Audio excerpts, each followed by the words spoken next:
Hello friends, welcome back to my channel again and today we are going to discuss a new topic of 10th class जिसका नाम है total internal reflection and critical angle.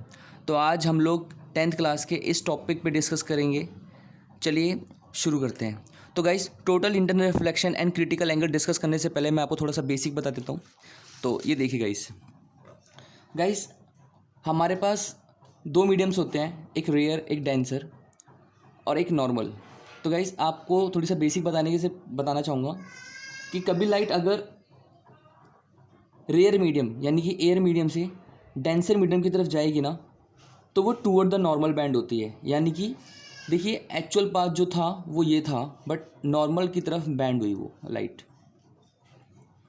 And secondly अगर ऐसी इसका opposite होता है, like अगर light denser medium से रेयर मीडियम की तरफ जाती है तो एक्चुअल पाथ तो उसका ऐसा होना चाहिए था, लेकिन वो अवे फ्रॉम द नॉर्मल जाती है। तो गाइस फर्स्ट वाले केस में जो लाइट गई ना वो टूवर्ड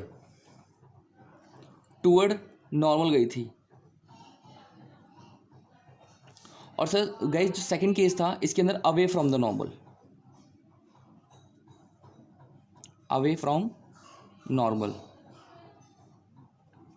आपको दोबारा दिखाना चाहूँगा कि गाइस ये हमारी नॉर्मल लाइन जा रही है और लाइट का जो एक्चुअल पाथ है ये रहा, लेकिन नहीं लाइट टूवर्ड द नॉर्मल यानी कि टूवर्ड द नॉर्मल की तरफ बैंड हुई। एंड इस केस में क्या था, ये हमारी लाइट जा रही थी एंड ये रहा नॉर्मल। तो लाइट का एक्चुअल पाथ ये था लेकिन लाइट हमारी अवे फ्रॉम द नॉर्मल यानी कि इसके दूर गई है। तो गाइस ये थोड़ा बेसिक था।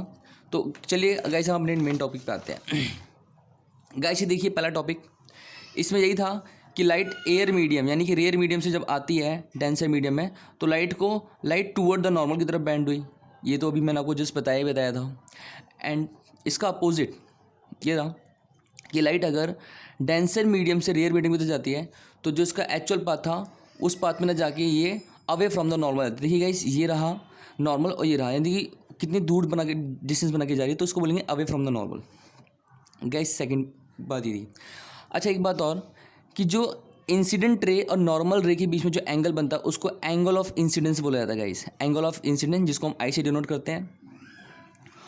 और नॉर्मल और रिफ्रैक्टेड रे के बीच में जो एंगल बनता है उसको बोलते हैं एंगल ऑफ रिफ्रैक्शन, यानी आर और छोटा सा एफ लगाते हैं, एंगल ऑफ रिफ्रैक्शन कहलाता है। गाइस एक छोटी सी बात यह है कि जैसे जैसे एंगल ऑफ इंसिडेंस बढ़ता है ना नॉर्मल के साथ उसी वैसे ही एंगल ऑफ रिफ्रैक्शन भी बढ़ता है नॉर्मल से। ठीक है। तो गाइस एक टाइम ऐसा आता है कि जो एंगल ऑफ रिफ्रैक्शन है वो नॉर्मल के साथ मिलके 90 बनाता है। गाइस ये रहा, यानी एक टाइम ऐसा आता है कि एंगल ऑफ रिफ्रैक्शन नॉर्मल के साथ मिलके 90 का एंगल बनाता है। तो जिस केस के अंदर एंगल ऑफ रिफ्रैक्शन नॉर्मल के साथ मिलके 90 का एंगल बनाएगा उस केस में जो भी एंगल ऑफ इंसिडेंस होता है वो एंगल ऑफ इंसिडेंस कहलाता है, क्रिटिकल एंगल कहलाता है। Sorry guys, critical angle. मैं दोबारा रिपीट करता हूँ कि जिस केस के अंदर रिफ्रैक्टेड रे नॉर्मल के साथ मिलकर 90 का एंगल बनाएगी उस केस में जो भी इंसिडेंस एंगल होगा उसको एंगल ऑफ क्रिटिकल एंगल बोला जाएगा। क्रिटिकल एंगल कहते हैं गाइस, ये बात बतानी थी। लेकिन गाइस एक टाइम ऐसा आता है कि जो एंगल ऑफ रिफ्रैक्शन होता है वो मोर देन क्रिटिकल होता है। मतलब जिस केस के अंदर एंगल ऑफ इंसिडेंस जो एंगल ऑफ वो होता है एंगल ऑफ रिफ्रैक्शन वो 90 से भी ज़्यादा बन जाए, सॉरी थोड़ा मैं गलत लिखा था, मोर देन 90। ठीक है।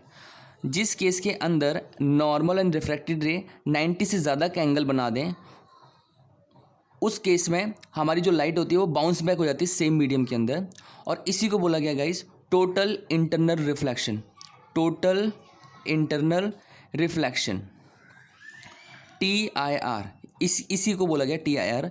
जिस केस के अंदर नॉर्मल एंड रिफ्रैक्टेड रे के बीच में मोर देन 90 का एंगल बनता है उस केस में जो लाइट होती है वो सेम मीडियम में वापस आ जाती हैं, सेम मीडियम में वाइट मतलब बाउंस बैक कर जाती हैं। उस केस में बोला गया है टोटल इंटरनल रिफ्लेक्शन। तो गाइस ये फिगर वेरी वेरी इंपॉर्टेंट थी और एक ये वाली। तो गाइस हमारा जो मेन टॉपिक था वो बेसिकली इन दोनों फिगर्स पे डिपेंड करता है। आई होप आपको मेरा टॉपिक समझ में आया होगा। और गाइस ये टॉपिक कराने का मेरा रीज़न ये था कि एक वेरी इंपॉर्टेंट टॉपिक है और इसी टॉपिक के बेस पे हम रैम्बो वाला टॉपिक समझ सकते हैं।